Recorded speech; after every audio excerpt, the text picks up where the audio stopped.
बिस्मिल्लाहिर्रहमानिर्रहीम अस्सलाम वालेकुम वेलकम तुहद बे एक लट सान यूट्यूब चैनल पे जन नाव cook with Ambreen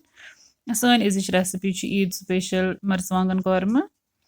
recipe start करना ब्रो अगर तुम चैनल पे नई छो चैनल कर सब्सक्राइब तो वीडियो वो एंडस तम तो चलो करो अजिच रेसिपी स्टार्ट।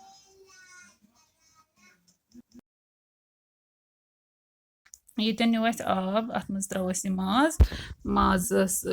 येन बायल दिन तुलो नी पे सह मल थोद कह छकनो यह माज नो अत गोच ग्रेख दारित खाली ग्रेख अन ज़्यादा टाइम ग्रेकन कह खाली ग्रेख यस तो छकनो यह सर्द आब यह माज माज थो छकनत वन बे छलित तो वन नु ये बे आबस मज त्रो वन यह ग्रेख दुतमुत यह माज तो अम पे त्रो अत मज कह मसाल ये त्रो जिंजर गार्लिक पेस्ट चमच अग तह अगर सोबुत रुहन तुम कर सू यूज तम सत ज्यादा असल फ्लेवर मे सोबुत रुहन कह मे त्रो अत पेस्ट अम पे त्रोस यह नून चमच तो बे त्रोस नम बाकी होल स्पाइसिस यह त्रो मे दालचीन अत बे त्रोस सब्ज ओल 2-4-5 बड़ल 2 जीर चमच 1 मर्च फुल 5-6 तो सोबुत बादियान चमच 1-2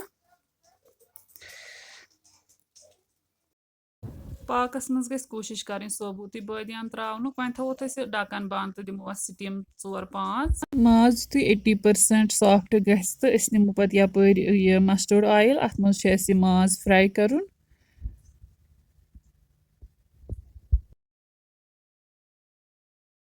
माज करुन असल पह फ्राई तोतामत योताम अत यह कलर चेंज गि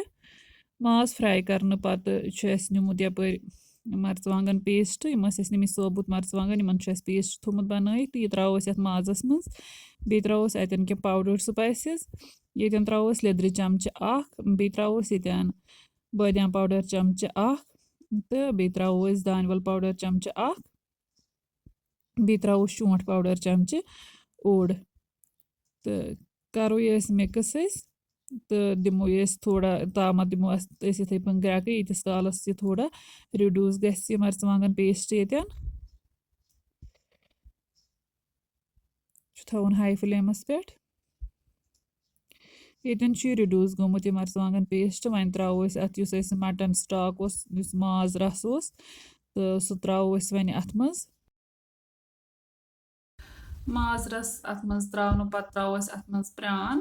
सह थोमुत गशित प्रान चमच 1 बे त्रोस अम पे अत मज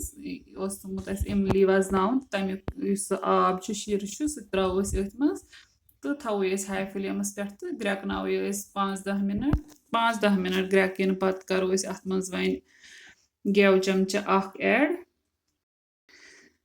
गेव चमच त्रावन पे थोत पे ढक्कन 2-5 मिनट तो दिमो अत रेस्ट